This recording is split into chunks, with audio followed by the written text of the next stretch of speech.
Hai, Assalamualaikum warahmatullahi wabarakatuh dan salam sejahtera. Saya Muhammad Jamil bin Yang, Guru Besar SK Long Jaafar Kemunting. Selamat datang ke Prasekolah SK Long Jaafar. Untuk makluman, sekolah ini mempunyai dua buah kelas prasekolah, iaitu Pra-Bestari dan Pra-Pintar, dan mempunyai 2 orang guru prasekolah serta 2 orang pembantu pengurusan murid. Sekolah ini mempunyai murid seramai 50 orang yang terdiri daripada murid berumur 6 tahun dan 5 tahun. Prasekolah SK Long Jaafar sentiasa komited dalam membina keyakinan murid dan membentuk karakter insan murid sejak di awal usia kanak-kanak. Terima kasih.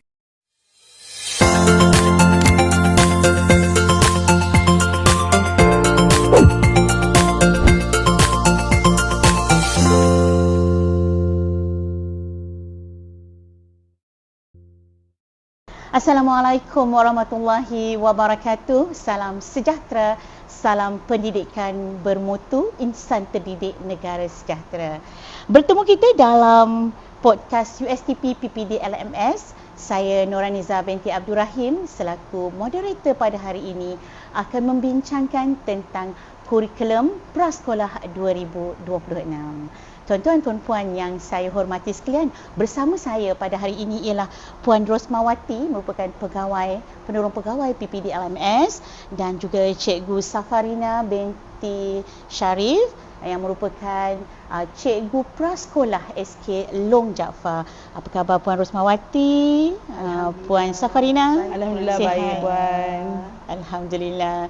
Okey, petang ni kita akan bersembang santai tentang kurikulum Prasekolah 2026.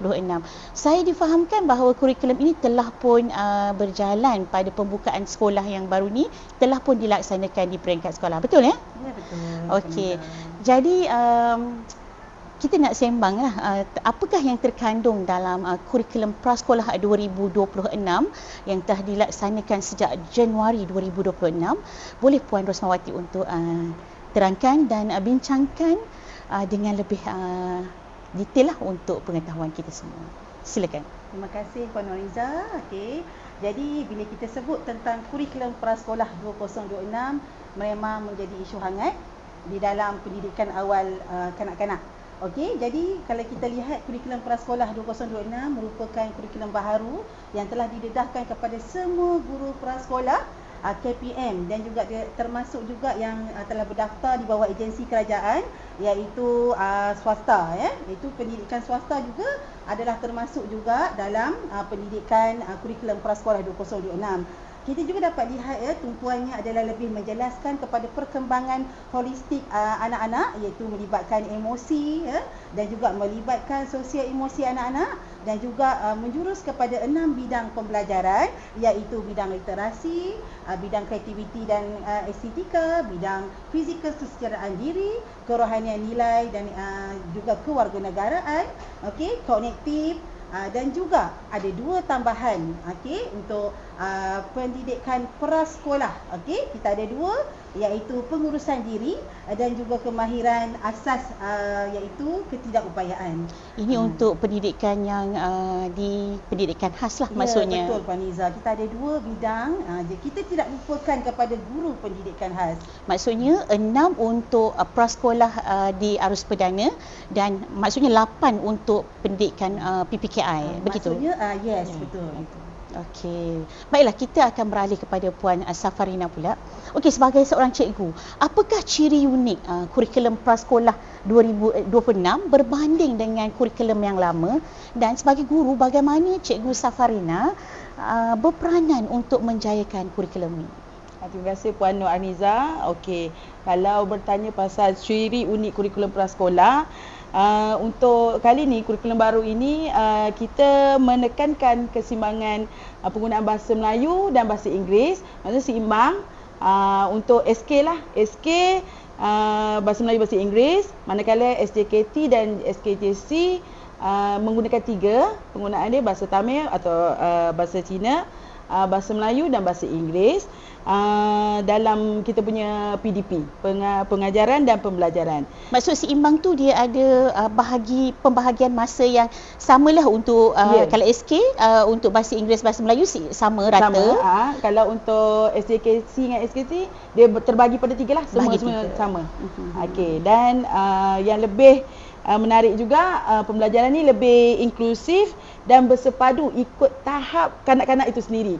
Maksudnya kita tengok kita tak boleh melebihi daripada tahap murid itu. Kalau kita memang ikut tahap dia.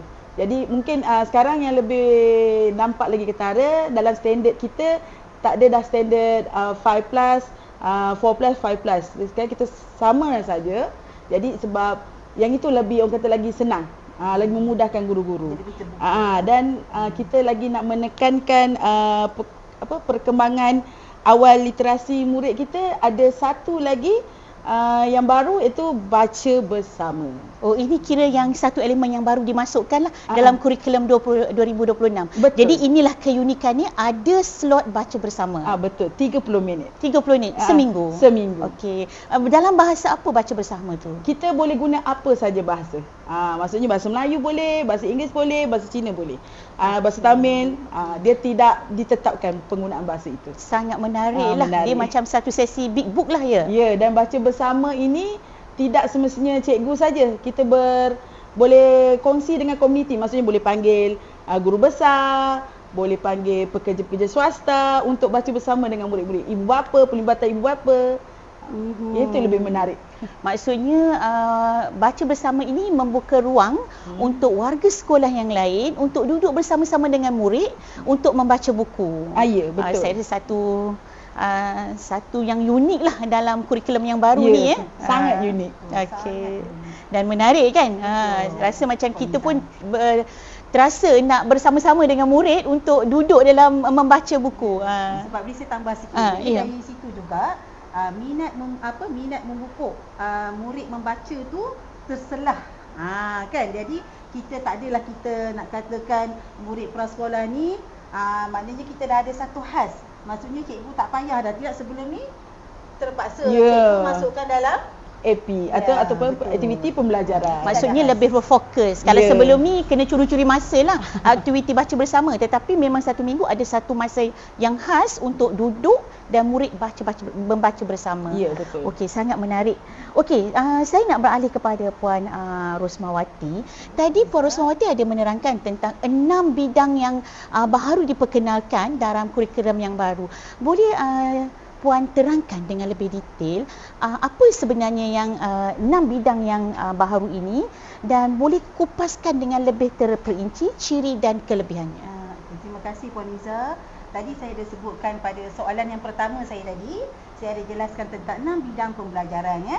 Jadi kalau sedia maklum macam cikgu sendiri macam cikgu Saparina sendiri, sepatutnya diorang memang dah kena, maksud saya boleh katakan katam lah 6 bidang pelajaran ni dalam kurikulum yang kena ada dalam 2026 ni. Okey, yang pertama adalah bidang bahasa dan literasi. Okey, apa kita nak kata bidang bahasa dan literasi ni? Menekankan kepada kemahiran komunikasi. Apa yang kita nak kata komunikasi itu adalah yang melibatkan secara lisan atau bukan lisan. Okey. Jadi yang keduanya adalah bidang Bukan lisan tu maksudnya dia maknanya anak-anak ni membaca. Anak-anak murid prasekolah ni walaupun dia kita kata okey, kita tengok suasana perkembangan anak-anak. So perkembangan anak-anak ada yang perkembangannya cepat bertutur, ada yang tidak cepat bertutur. Jadi langkah maksudnya penekanan kemahiran komunikasi ni cikgu boleh nilaikan daripada yang bukan lisan pun boleh dia ambil kira. Maksudnya dia melukis, dia mewarna, betul. dia Guru menyebut, menulis. Guru menyebut, dia boleh tunjukkan orang kata gambar tersebut, itu pun dah Dikira dah masuk dalam satu konteks komunikasi. Komunikasi. Lebih terbuka lah. Lebih terbuka. Dan yang keduanya adalah konektif, tadi adalah lebih menekankan pada pemikiran, penerokaan anak-anak. Maksudnya anak-anak ni kalau dalam bidang komuniti ni dia pemikiran dia lebih kreatif. So lebih terbuka. Jadi macam cikgu lah, saya kata macam cikgu dia akan buatkan sesuatu aktiviti pada anak-anak, dan aktiviti tu anak-anak yang laksanakannya. Okey, contohnya seperti murid guru memberi lembaran kerja kepada murid. Jadi murid menghasilkan aktiviti melukis. Okey, melukis contoh cikgu katakan, okey murid-murid lukis gambar kereta, okey Cikgu Sarparina lukis gambar kereta. So macam-macamlah keadaan gambar lukisan yang murid lukis. Jadi terbentuklah imajinasi anak-anak dalam pelbagai aras. Jadi sebenarnya kita tidak boleh katakan salah. Cikgu tak boleh kata, kenapa anak-anak ni lukis macam ni comot. Tak, itu imajinasi dia. Contohnya kalau dia lukis tayar yang besar, kereta kecil, kita tak kata itu salah lah. Sebab itu adalah imajinasi dia. Imajinasi dan kreativiti. Dan yang kreativiti. datang daripada murid. Okey, bidang seterusnya adalah bidang kreativiti dan estetika. Okey, kalau di sini kita tengok bidang kreativiti dan estetika adalah yang kita katakan anak-anak ni lebih berkongsi idea tentang diri dan juga imajinasi. Okey, tadi kita katakan tadi tentang melukis. Contohnya kita kata kreativiti tu dia contoh menyanyi. Okey, menyanyi. Adakah cikgu menyanyi nak ikut lirik? Tidak. Tak. Okey. So cikgu boleh tak kreatif mengubah lirik-lirik lagu tu supaya PDPC cikgu lebih menarik. Jadi yang tu pun kita boleh katakan kreativiti dan estetika bidang yang merungkai. Maksudnya cikgu boleh gunakan pendekatan itu. Saya sangat tertarik dalam hal ini.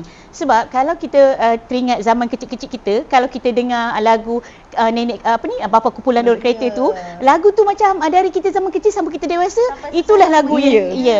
Sedangkan Betul. kita rasa ada yang kita boleh macam orang kata Ubah lagu tu menjadi lebih menarik. Dan mungkin kereta tu lebih besar ke, ini kereta kecil tu lah sampai sekarang kan. Jadi ini bidang yang kita nak kembangkan lah. Betul. Okey. Jadi seterusnya saya masuk pada bidang sosial emosi yang melibatkan perasaan. Jadi anak-anak prasekolah ni, kalau saya pun sebelum ni pernah menjadi guru prasekolah dan saya tahu sekarang Cikgu Sarparina pun cikgu prasekolah. Kalau anak-anak ni kita sebut perasaan ni macam-macam perasaan yang timbul kat anak-anak ni. Ada perasaan seronok, perasaan sedih, perasaan pagi-pagi datang sekolah muram, apa semua. Jadi itu melibatkan perasaan dan juga apa yang cikgu nak tanami daripada sosial emosi anak-anak tu. Jadi janganlah kita biarkan kalau anak-anak tu memang datang ke sekolah dalam keadaan sedih, cikgu boleh tanya tak? Kenapa? Jadi cikgu selami hati anak-anak. Ya, saya perasan kanak-kanak kebanyakannya dia tak tahu nak expose perasaan dia yang sebenar. Dia tak tahu nak menunjukkan. Dia cuma tahu macam memberontak. Tapi dia tak pandai menangani kan. Jadi saya rasa ini sesuatu yang menarik lah untuk psikologi perkembangan anak-anak. Ada peningkatan dari segi emosi. Ya, betul? Betul Pak Liza. Okey, seterusnya. Seterusnya bidang fizikal dan kesejahteraan diri yang melibatkan kesihatan diri. Macam saya tahu sekarang memang guru prasekolah berapa seminggu berapa kali cikgu Sarparina? Seminggu setiap hari 5 kali dalam masa 30 minit. Berada di Padang. Berada di Padang. Macam-macam lah murid-murid ni seronok lah kalau pergi Padang tu. Yang itu yang dia nanti-nantikan. Maksudnya dalam bidang fizikal ni memang guru prasekolah seminggu 5 kali berada di luar. Bukan di dalam kelas. Mesti berada di luar 30 minit bersama anak murid. Jadi aktiviti banyak yang cikgu prasekolah boleh buat dengan anak murid. Sebelum ni memang seminggu kita boleh katakan 2 kali. Sekarang hari-hari. So pasal itulah Cikgu Sarparina hari ni tengok pakaian baju PJ. Okey. So yang terakhirnya adalah bidang kerohanian, nilai dan juga kewarganegaraan yang lebih menekankan kepada nilai dan juga adab. Nilai dan adab ni kita banyak. Kita lihat murid prasekolah ni sekarang yang pertamanya kadang-kadang ada yang tak ada beradab. Betul. Macam mana kita nak lihat dari sudut yang tak beradab tu? Okey, saya tanya Cikgu Sarparina. Kalau Cikgu Sarparina masuk ke dalam kelas, Cikgu Sarparina nampak apa? Apa yang kita nampak dengan anak murid prasekolah? Sekarang paling susah nak cakap terima kasih. Paling susah terima kasih. Dapat kadang ambil rampas kan. Yang itu yang paling susah sekarang. Nak kita ajar yang paling pertama sekali terima kasih. Yang itu paling mudah sebenarnya. Tapi murid-murid ni susahlah sebab sekarang orang kata lebih kepada yang gadget. Maksudnya proses pembentukan nilai dan adab tu merupakan satu cabaran baru sebenarnya pada cikgu. Jadi bila dia masuk dalam kurikulum 2026 ni, jadi maksudnya pembentukan adab itu menjadi topik utamalah. Ya, menjadi orang kata fokus utama. Fokus utama. Sebab dalam pembentukan karakter anak-anak dalam pembentukan karakter. Sebab dia bila berada di sekolah kan, dia akan berhadapan dengan cikgu kan. Betul. Dengan rakan-rakan. Jadi kalau biasa kita tengok dengan cikgu tu mungkin budak akan lebih respect sebab dia dah terbiasa. Tapi kadang-kadang dengan rakan-rakan kita tengok dia belum bersedia secara sosialnya beradab dengan rakan-rakan. Betul ke apa yang saya sebut ni? Betul, sangat betul. Sebabnya tak murid-murid dia tak pandai, dia macam nak main ke, contoh nak main bersama kan, nak berkongsi. Maksudnya kena ajar cara nak berkongsi permainan. Kan, maksudnya kalau kawan tolong tak nak cakap terima kasih ataupun minta maaf kalau tolong, yang itulah Nilai-nilai adab yang perlu Perlu diterapkan. Maknanya kurikulum prasekolah 2026 ni memang jelas. Jelas, maksudnya anak-anak ni terbentuk nilai dan adab di dalam bidang kerohanian, nilai dan kewarganegaraan. Itu Puan Haniza. Okey. Saya nak beralih kepada Cikgu Rina. Sebagai seorang guru, bagaimana cikgu berperanan dalam memastikan penekanan dan fitur baharu kurikulum prasekolah ini dapat dijalankan kepada murid-murid prasekolah? Okey Puan Haniza. Okey, macam Cikgu Rosmawati tadi dia cakap nombor satu aspek utama, fokus utama adalah pembentukan karakter. Sekarang ni itulah yang nombor satu, memang pembentukan karakter. Maksudnya murid-murid kurang lah, orang kata kurang beradab tu. Maksudnya cara kalau kita kata nak ucap salam pun kadang-kadang kita yang kena cakap okey beri salam kat cikgu baru dia nak ucap. Yang itulah untuk orang kata latih murid. Cabaran barulah untuk dia adaptasi dalam diri. Kadang-kadang kita kena ajar lah, okey kat rumah, kalau macam kat sekolah pembantu, macam kami pembantu panggil mama, ibu semua, masak kena cakap terima kasih. Hidangkan kawan-kawan, hidang makan pun cakap terima kasih. Macam itulah. Lagi satu, sekarang untuk orang kata waktu rehat, waktu rehat kita ada penghidangan makanan, murid-murid akan hidang. Jadi murid sendiri yang akan hidang makanan tu dan bersihkan, cuci pinggan. Jadi itulah kita membentuk karakter dia. Maksudnya berasa bertanggungjawab. Okey, dan seterusnya kita tingkatkan kemahiran pengurusan diri. Maksud murid-murid yang datang yang kami terima ada yang tidak tahu untuk menguruskan diri. Maksudnya pergi ke tandas.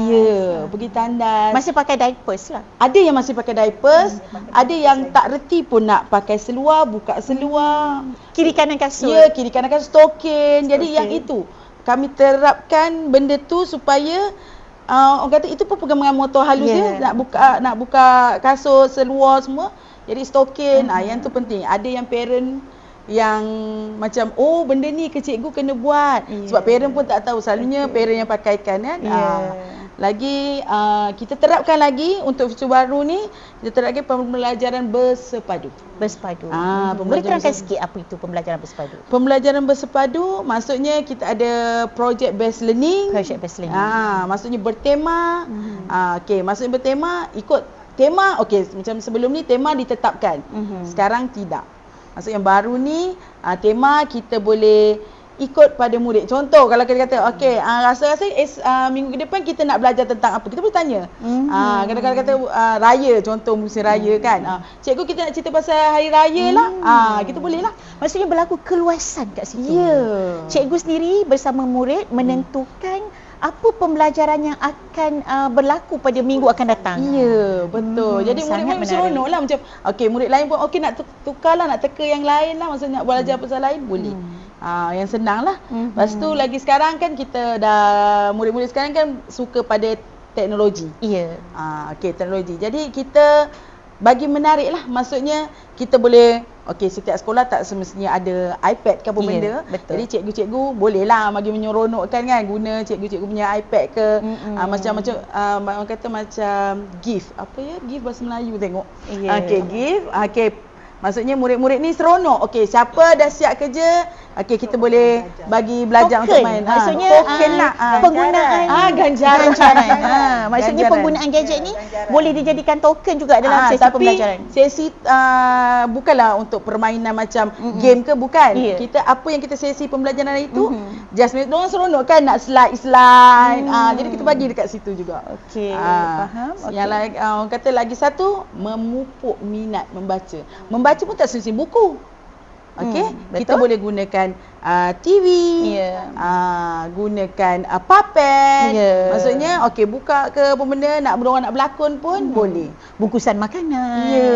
Yang penting dia belajar membaca daripada persekitaran lah, Ya, kita dia kata. macam kalau contoh ada murid yang okey, permulaan mestilah murid tak tahu baca lagi kan. Ya. Kita just pamerkan buku, kita boleh tanya, okey ni gambar apa yang ada kat sini, dia orang boleh jawab. Tu kita boleh reka murid, boleh teka buat reka. Apa haiwan yang ada di sini, contohlah kan. Dia boleh cakap, oh ada seekor katak melompat-lompat. Jadi dia dah membina apa orang kata, bahasa dia sendiri, bertutur. Pengetahuan sedia Ya. ada dengan apa yang ada dalam gambar, dia boleh kita kata terjemahkan. Ya, betul.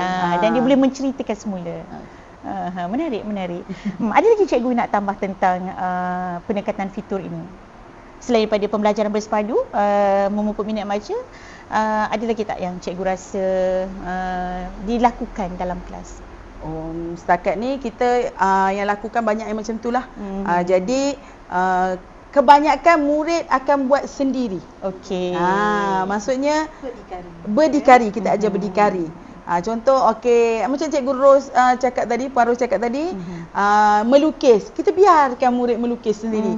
Nak tengok apa yang dia orang lukis. Tak sunyi kita macam dulu kita lukis ikan. Ikan tu semua ke sana. Ya. Semuanya begitu betul ikan je. ya. Jadi Satu sirit bawah, satu sirit atas.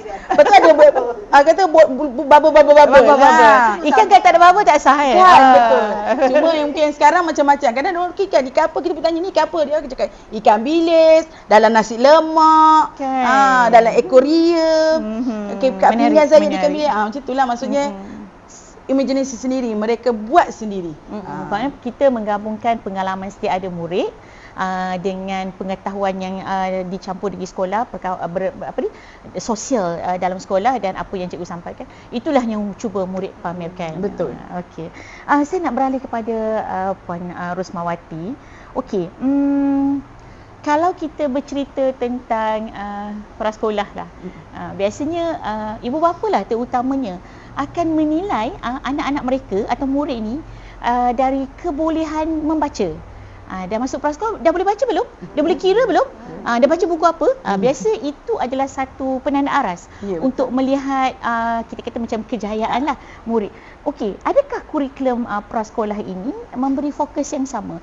Atau kurikulum yang baru ni menekankan pada satu fokus yang lebih menarik atau bagaimana? Boleh Puan Rosmawati ulas sikit apa yang terkandung dalam kurikulum yang baru? Kalau kita sebut dari segi pencapaian murid prasekolah ni, sebenarnya kalau kita sedia maklum, prasekolah tiada peperiksaan. Yang itu memang kita kena sedia maklum. Jadi memang tak ada ukuran. Macam mana cikgu nak ukur ya? Parent kata, kalau ada yang kita tak sebut lah ya, di setengah tempat kita tahu ada buat dari segi peperiksaan ya, tapi prasekolah memang tiada peperiksaan. Jadi untuk yang kurikulum prasekolah 2026 ni, lebih menekankan kepada kemahiran asas. Apa yang kita sebut kemahiran asas tu, sebenarnya guru-guru telah didedahkan untuk proses awal pembukaan sekolah ni, guru lebih menekankan kepada kemahiran asas. Apa kemahiran asas yang apa kita kemahiran asas perlu tu? tekankan itu kepada 3, iaitu bahasa Inggeris, bahasa Melayu dan matematik. Maknanya dalam jadual waktu, contoh macam Cikgu Saparina, kita lebih berfokus kepada 220 minit. Seminggu. Maknanya seminggu untuk kemahiran asas. Jadi lebih maksudnya mungkin ikut perkembangan anak-anak. Mungkin cikgu nak buat 3 bulan, cikgu nak buat 4 bulan untuk lebih fokus kepada kemahiran asas. Itu fokus dalam PDP lah. Maksudnya dalam berapa PDP. minit seminggu tu? Betul. Cikgu yang menentukan fokus untuk aplikasi mata pelajaran atau kemahiran asas tu dalam kemahiran PDP. asas. Jadi yang sini kita boleh seimbangkan dalam dwi bahasa. Maknanya bahasa Inggeris pun ada, bahasa Melayu pun ada. Kalau bahasa Tamil, bahasa Cina. So memang kena ada keseimbangan lah dalam PDPC. Dan juga kemahiran asas juga diterap tadi macam Cikgu Saparina kata melalui baca bersama. Baca bersama. Okey, seterusnya pembangunan holistik murid iaitu emosi, sosial dan juga kognitif. Yang itu juga memainkan satu peranan penting. Kenapa kita kata penting? Kalau kita selaku cikgu, kan? Kenapa macam kita kata emosi anak-anak ni penting tak? Sangat Sangat Kalau penting emosi lah. anak-anak hari tu terganggu, maka PDPC cikgu pun tak boleh Kalau- belajar. Tak berjaya. Tak Sebab yang berjaya. datang pagi, kalau datang pagi start menangis, Ya. dia habislah hari tu. Lepas dia berjangkit Menangis. pada rakan Ya, yang lain. dia akan berjangkit, Ya. berjangkit. Jadi emosi ni sebenarnya penting. Jadi anak-anak masuk apa yang cikgu prasekolah kena buat? Kena ambil hati dulu. Betul tak? Ya. Ambil hati anak-anak tu supaya anak-anak tu rasa Kena- gembira. Kita kena gembira. tahu juga, okey murid tu suka apa. Macam Ya. suka kartun, suka apa. Selalunya kita dah ada sedia dah, kita punya gift-gift ganjaran nak bagi kat murid-murid kita. Toys-toys yang toys sesuai yang- lah. Kalau selalunya kalau kita tengok mood semua ke laut sikit, kita pun okey tak apalah kita ambil 5 minit ke bagi main dulu. Jadi pembelajaran tu dynamika lah. ya. Maksudnya kita disesuaikan dengan suasana, dengan emosi, dengan apa tema pada hari itu. Ya. Sangat menarik, sangat menarik. Okey, Dan mungkin tambah sikit tambah lagi, lagi. dia juga termasuk pada perancangan aktiviti membaca bersama ibu bapa. Kenapa kita kata baca bersama ni?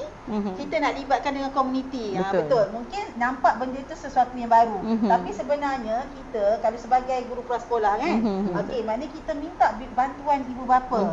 Kan kadang-kadang ibu bapa ni dia tak tahu pun.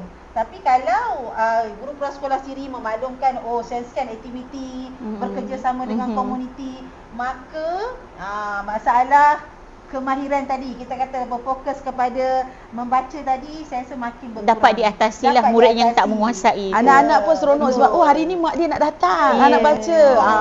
Okey. Kan lagi rasa semangat lah. Seronok lah kan, seronok. semangat. Anak-anak Ya. seronok datang ke Tak sekolah. susi mak kan. Ayah pula kerja selalu balik malam, tak sempat nak jumpa. Ayah kawan pun seronok juga kan. kan. Pakcik tu datang pandai Ya. baca. Mesti seronok kan. Dan saya tiba-tiba teringat satu episod ketika YB Menteri. Saya rasa dalam tahun 2024 pelancaran membaca tu, yang YB membaca dengan murid sekeliling. Kita rasa seronok kan. Okey, Cikgu Rina. Okey, kita dah dengar tadi tentang elemen membaca bersama apa semua. Saya nak teruskan.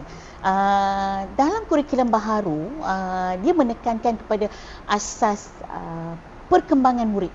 Bagaimana guru melaksanakan pendekatan dalam PDPC untuk menekankan tentang pembelajaran berasaskan perkembangan murid ni. Apa sebenarnya? So ini saya rasa satu yang baru jugalah. Betul. Pembelajaran berasaskan perkembangan murid. Okey, Macam, cerita sikit. sama juga macam tadi. Ada yang saya kata dah saya sebut tadi. Yang pertama pembelajaran bertema. Okey. Bertema. Kadang murid paling suka tema haiwan. Haiwan. Ya, haiwan macam-macam dia akan sebut. Tapi kesian juga ada murid yang tak kenal pun haiwan, yang tak pernah pergi zoo. Jadi yang tu seronok tak pernah pergi zoo. Kita pun buat lawatan, pergi zoo. Kadang murid seronok. Selalu saya tengok Kira itu pembelajaran di luar bilik darjah lah kan. Ya, Kalau boleh. dia pergi ke zoo. zoo kita bawa kan lawatan tu. Jadi murid pun seronok sebab akan murid kata, cikgu saya tak pernah tengok gajah. Contoh. Tak pernah tengok gajah. Bila dapat dia orang seronok, emosi. So emosi dia orang terbina kat situ. Wah, saya seronok, hari ni seronok. Ada yang takut sebab terlampau besar. Jadi kat situ macam kita rasa wah baguslah. Kata murid-murid ni kita dapat macam rasa kita yang rasa happy sebab dapat bawa murid yang orang kata kurang berkemampuan keluar pergi tempat yang dia tak pernah pergi. Tak ada, pernah kadang-kadang tengok. tak ada kesempatan kan untuk ibu bapa bawa, tapi betul. itu satu pengalaman. Sebenarnya satu Dia pengalaman dia dah dapat express apa perasaan dia Betul. kan pada Macam ketika okey kalau kata bertema hari raya. Hari raya okey selalu murid ketahuilah kan cerita pasal baju raya, kuih raya. Kita boleh buat projek. Kita boleh buat projek buat kuih raya. project based learning lah ni. Ya, best learning. Jadi masa mana dia nak membaca tu cikgu? Masa mana dia nak menulis kalau buat kod raya semua Tak tu? semestinya kena menulis dulu. Kita ajar-ajar. Okey, contoh. Hari ni kita nak buat konflik paling senang. Okey. Konflik. Biskut konflik. Biskut konflik. Perkataan biskut. Ada murid yang tak boleh nak tulis kan. Jadi kita ambil stiker, tampal dulu. Okey, kita boleh buat pembelajaran terbeza pun boleh. Murid yang lebih advance suruh dia tulis. Di situ dia nampak kan.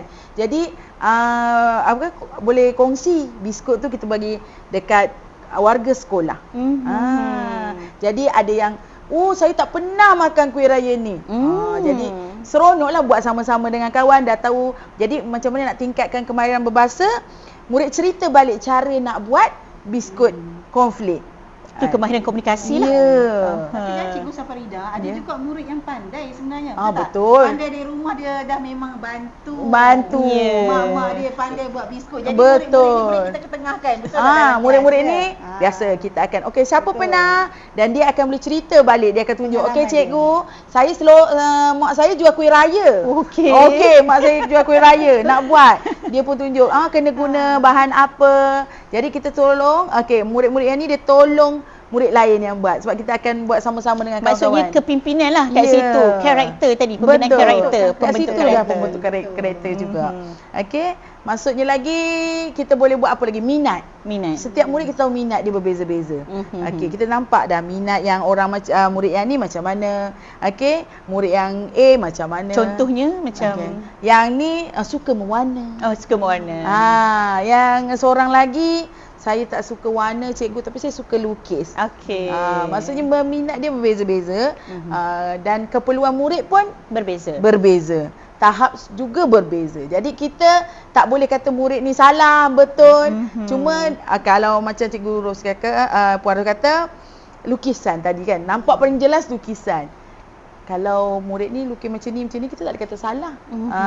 Cuma dia orang berimajinasi di mereka. Maksudnya kita memberi satu ruang untuk murid explore. Betul. Dengan minat mereka dan menjadikan minat mereka tu sebagai kita kata keseronokan dalam belajar. Betul. Boleh kita berkata macam betul. tu. Memang kita kalau tak nak, maksudnya kita tak nak potong minat murid tu. Sebenarnya minat murid tu dah ada, tapi bila cikgu kata cikgu dah kan. Jadi maksudnya dia keinginan dia tu nak meluahkan sesuatu terbatas. Ini kenapa warna merah, daun warna merah, tak ada daun warna merah. Dia kena lihat, mungkin dia boleh tengok television, boleh tengok dalam cerita kan. Cuma daun kalau maple kita pun warna merah kan. Kalau cuma kita nak kata betul atau salah, ataupun kita tengok betul lah, cikgu pun pernah tengok warna merah, tapi hari ni cikgu nak daun warna hijau. Kita ubah macam tu. Maksudnya tanpa memotong kreativiti dia, tanpa kita stop dia, tapi kita minta dia satu ke arah pemikiran yang lebih terbuka. Betul. Okey, menarik, sangat menarik. Okey, Puan Ros. Saya rasa kita telah sampai kepada penghujung rancangan. Kita pun dah tanya, kita dah nampak dengan jelas lah bahawa kurikulum prasekolah 2026 ini lebih mementingkan kepada pembinaan karakter murid, pembinaan minat murid, pembinaan pembelajaran itu bukan lagi dari sukatan pembelajaran, tetapi satu penerokaan yang baru. Betul. Okey. Jadi mungkin Puan Ros ada nak buat sedikit kesimpulan. Silakan. 1-2 minit untuk kesimpulan. Okey, jadi secara keseluruhannya, kurikulum prasekolah 2026 ni adalah kurikulum yang bermakna. Kenapa saya kata bermakna? Kerana dia berfokus orang kata perkembangan secara menyeluruh, holistik, yang dapat kita tekankan dalam bidang-bidang yang telah kita guru pun sedia maklum dalam bidang pelajaran tadi, dan juga kita tekankan kepada nilai dan adab sasiah anak-anak. Kita jadi guru juga mengukur perkembangan anak-anak. Jadi di situ saya rasa memang kurikulum prasekolah ni kita boleh katakan kurikulum kita. Kurikulum kita. Trademarknya adalah kurikulum kita. Okey. Sebelum Puan Safarina, Cikgu Safarina membuat kesimpulan, mungkin kalau dari perbincangan kita tadi, kita tak membincangkan tentang nilai keagamaan tu. Macam kita tak tersebut tadi. Boleh ulas sikit, adakah aspek pendidikan agama Islam itu atau moral diterapkan, dan dalam masa yang sama Cikgu Safarina boleh membuat kesimpulan lah tentang kurikulum ini. Okey, untuk aspek keagamaan, kita memang terapkan nilai itu semua, dan kita ada ustazah yang mengajar. Setiap sekolah mesti ada ustazah yang mengajar. Tak kira lah dia di SJKT atau di SJKC. Dan diperuntukkan waktu dia seminggu 120 minit. Apa yang terkandung dalam pembelajaran agama itu ada sendiri? pembelajaran bahasa Jawi, ada tentang Nabi, sirah, akhlak. Cuma bahasa Arab untuk kali ni tiada. Tapi tidak salah untuk ustazah Menerapkan. Ya. Okey. Ha. Jadi macam solat apa semua memang Memang terkandung. dah terkandung dalam juga. tu. Tapi dia lebih mudah daripada sebelum ni. Sebelum ni agak banyak lah juga. Sekarang ustazah pun terkejar-kejar jugalah sebab masa dia pun 120 minit je. 2 kali seminggu. 2 kali seminggu. Jadi kesimpulan lah saya boleh buat. Saya rasa kurikulum ni memang sangat bagus sebabnya kita dapat menerapkan orang kata apa, dia punya nilai-nilai nilai-nilai murni kepada murid-murid kita yang semakin pudar, orang kata kan, semakin hilang. Okey, yang itu nombor satu. Bila murid ada adab, automatik macam kata senang hidup kita ni. Maksudnya rasa sejuk hati kan. Maksudnya masa pelajaran yang itu senang kita nak ajar. Ya, betul. Murid beradab tu penting, sangat penting, nombor satu. Setakat ni saya nampak itulah orang kata adab nombor satu daripada yang lain. Okey, tuan-tuan perempuan, kami telah sampai ke penghujung podcast kita untuk petang ini. Jadi kita melihat bahawa kurikulum baharu prasekolah ini sebenarnya disusun untuk menjadikan murid kita lebih beradab.